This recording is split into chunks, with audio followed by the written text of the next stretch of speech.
graphing parabolas, and we did 2 of them yesterday, so we kind of have a background here. I'm going to make this bigger. I'm going to make this a little bit bigger, so I have more space to write, and maybe not quite that big. We'll stop at 150.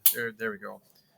And so the 3 points that we need for a parabola, we talked about these yesterday. Because a parabola is symmetrical, it's got the point in the middle, that's our vertex point, and the 2 points that make up the sides are the y-intercept and then what's called the reflection point. Okay? But first things first, what direction does this parabola open?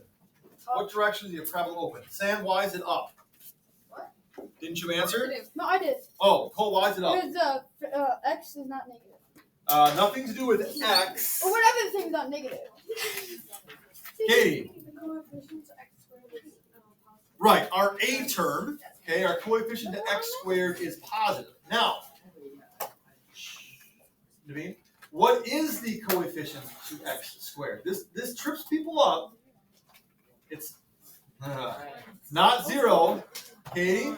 It is a 1, okay? It's not written. It is not 0. If it was 0, we wouldn't have any x squareds. If we don't have any x squareds, guess what the shape of this graph is? A straight line. Without any x squareds, we're left with 8x plus 9. That's slope-intercept form. Okay? So when there's no coefficient written, it means it is a 1. We still have an x squared there. That's what makes it parabolic. Okay? What is our y-intercept, Sam? You think I sound like Cole? In that instance, I heard a voice. I looked back. You were making eye contact. I made a judgment call. Sorry. What is the y-intercept, Sam? Oh, y-intercept 9. 9. And we know that it is the 0, not there, the 0c, okay? It's the constant, just like in slope-intercept form. So we're going to go ahead and we're going to plot that point 0, 9 way up here. That is going to be our y-intercept point. Now for the fun part, the vertex, right? And remember that vertex, our formula, negative b over 2a, that gets us the x value of the vertex only. So looking at our values for a and b, that positive 8 in our formula is going to be a negative 8. And then 2 times a, our a value is 1. So negative 8 divided by 2, we get an x value of negative 4. Okay? An x value of negative 4. And what am I going to tell you when you go to plug this negative 4 into your equation to figure out the y value of the vertex? What am I going to say, Jalen? Put parentheses around it. Put parentheses around the negative 4. If you type in negative 4 squared, what's your calculator going to tell you that answer is? Negative 16. Okay? Because it's only going to square the 4 and then make it negative afterward. You want it to square negative 4. So negative 4 should be put in parentheses. Negative 4 squared, okay, plus 8 times negative 4. Parentheses are also used to show that you're multiplying, so might as well just keep them. And then plus 9. And if you did it correctly, you should get negative 7. Negative 7, negative 4, negative 7. If you didn't get negative 7 using your calculator, go back, right? Press that entry button or whatever it is so it gives you your equation back again. Make sure you're using a negative sign, not a subtraction symbol. And your calculators are different. Okay, sometimes people put negative 4 with a subtraction symbol. It's not going to compute correctly. Okay, so make sure you're using negative signs and parentheses. Everything's there. Negative. So let's plot that. Negative 4, negative 7. That's going to be negative 4, negative 7, way down here. Okay? And we know our parabola is supposed to open up, right? And so using our vertex and our y-intercept, what is that cover?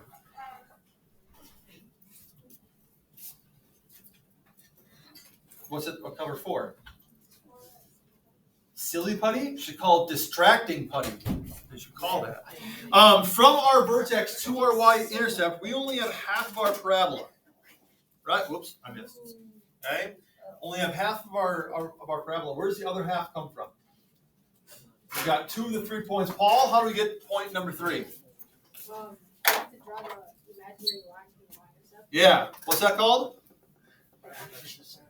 The axis of symmetry. It doesn't go through our y-intercept. It goes through the vertex. Okay. But what we're looking for is how far away from our y-intercept is that imaginary line? 4 away. Right? This is a distance of 4 units there. So how far are we going to go on the other side? 4. It's going to be symmetrical. Right? And now we have the other half of our parabola as well. And the ordered pair of that is -8, 9. Right? -8, 9. Any questions on these at all? Why are we doing them? So parabolas, those of you that baseball fans, baseball season, right? You know, you're watching baseball on ESPN or Valley Sports or whatever. And what's that? Or a pop fly, but more often, like when they hit a home run. You ever notice how, like, immediately they've got the distance of the home run pops up on the screen? Yeah. How do they do that? Right? They track it. How? With cameras. Cameras, okay, but if you take a video of a ball flying through the air, how is it? They have a It's giant magic. ruler. No, it's math. They have a giant ruler. Measured by how? By the thing. By the things. Good. Very good. Yes, measured by the things. No, I can see. they've mapped out the entire field on a computer screen, right? And then when the ball is hit, it's what it's tracking. It's tracking the parabolic path of the ball. Okay. Now it's not a perfect parabola, but it's usually pretty close. Ball goes up, reaches the vertex, ball comes back down again. Okay. And so where the ball lands, they've got that trajectory path. That's why they can also, as soon as it happens, you know, they replay it and the ball all of a sudden like a yellow gleam across the screen, right? They're graphing that equation the parabola takes. They do that in golf too. In golf too, exactly. Okay. Those of you that use like DirecTV and things like that too, your satellite dish is a parabola. You've all run into the situation where the picture isn't clear. You have to go out and replay it. That's because if the parabola is not accepting the signals properly to bounce it back to the receiver, it's not going to be as clear of a picture. Okay, your cell towers too. You can talk on your phones because of parabolas, right? So, Tristan, answer your question. Okay, parabolas are actually very, very applicable in a lot of the technology that we use, and they are, very applicable there. Nick. Does Flippy need cell service or no? Flippy does use a cell phone tower to work. Indeed, he does. Indeed, he does. Okay, Andrea, you had one that you want to talk about specifically. What would you like to do? Next one. Very good.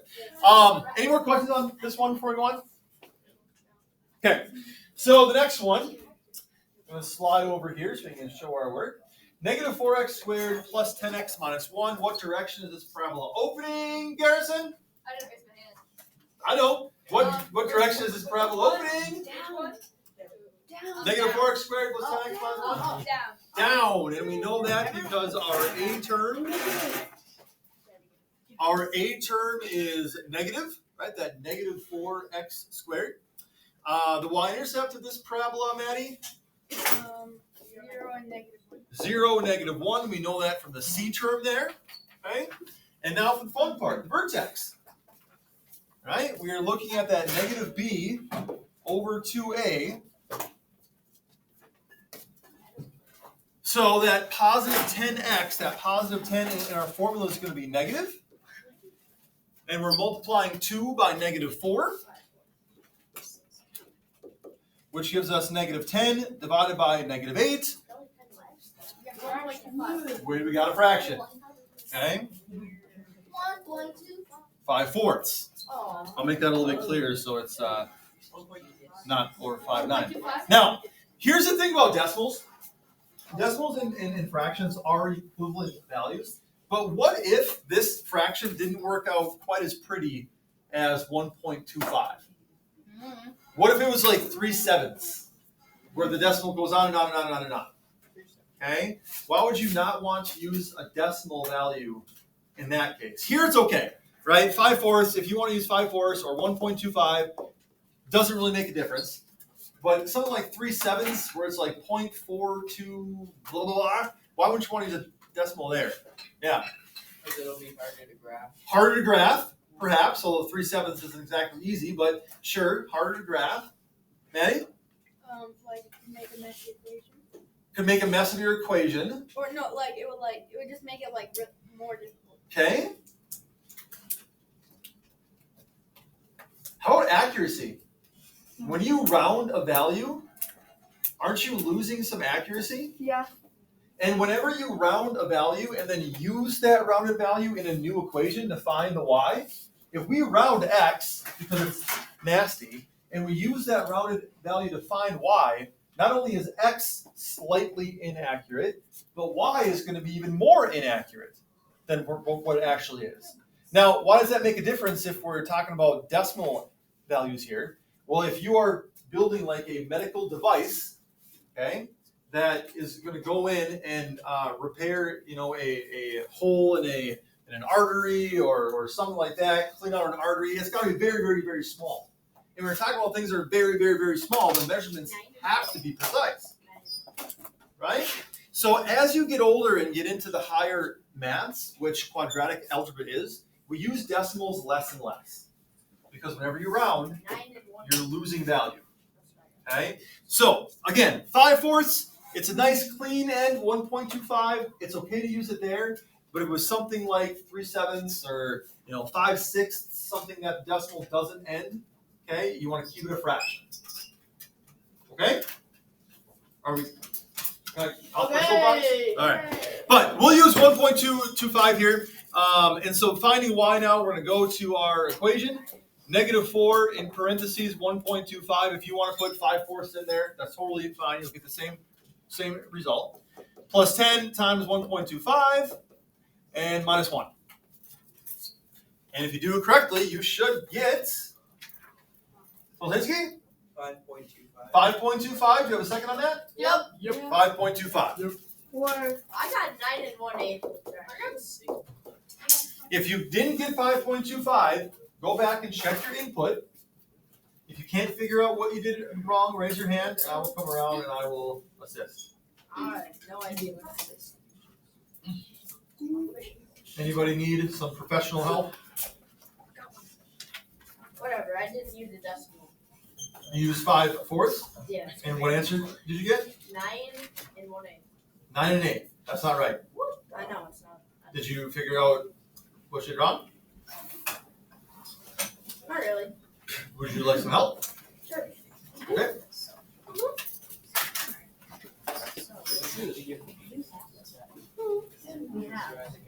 I don't look at the second one. I feel like it's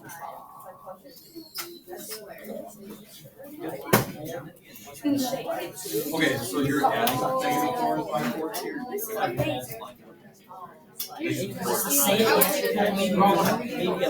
Of course, I can.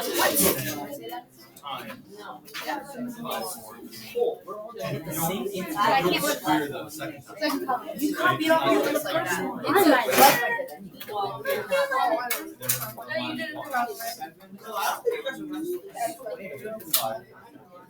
If we mess on wrestling, Anybody else needs some assistance with calculator? I'm wrestling mine. See. Anyone else needs some assistance with calculator? Okay. 3, 2, 1, you are quiet. Like we saw with graphing decimals before, it can be more complicated, but just remember, these are number lines. So where would 1.25 be on the x-axis? Well, it's going to be a little bit beyond 1, right? Not quite 1.5. And where would 5.25 be? Well, it's going to be a little bit past 5 on the y-axis. So 1.25, 5.25 is going to be right about that corner there. Right? That's the vertex point. Our y-intercept, 0, -1, is going to be there. We know it opens down. And so connecting our vertex to our y-intercept, of course, that gives us half of the parabola. To find the other half, we're still going straight through the vertex And how far away from our axis of symmetry is our y-intercept? 1.25 away. So how far are we going to go on the other side? 1.25, which gives us an x value of what?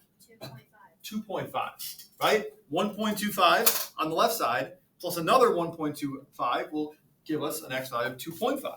So 2.5 right in the middle, across from our y-intercept, and here's the other half of the parabola. Whoops, missed it. And that point is 2.5, negative 1. Okay? Wait, what? Did we go till 12, right? Yep. We only got 5 minutes left. Thanks, Nathan.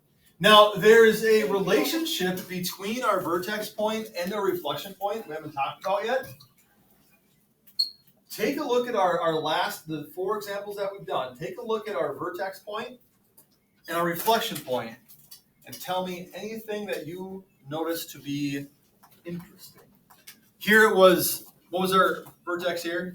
4, 7, -4, -7. -4, -7. Mhm. And this was -8, -9. -8, -9, just so it's up there. Okay, 9, positive 9. My bad. How do I? There we go. Just put up. It's like you can't even tell. Okay. Colin, your hand was up first.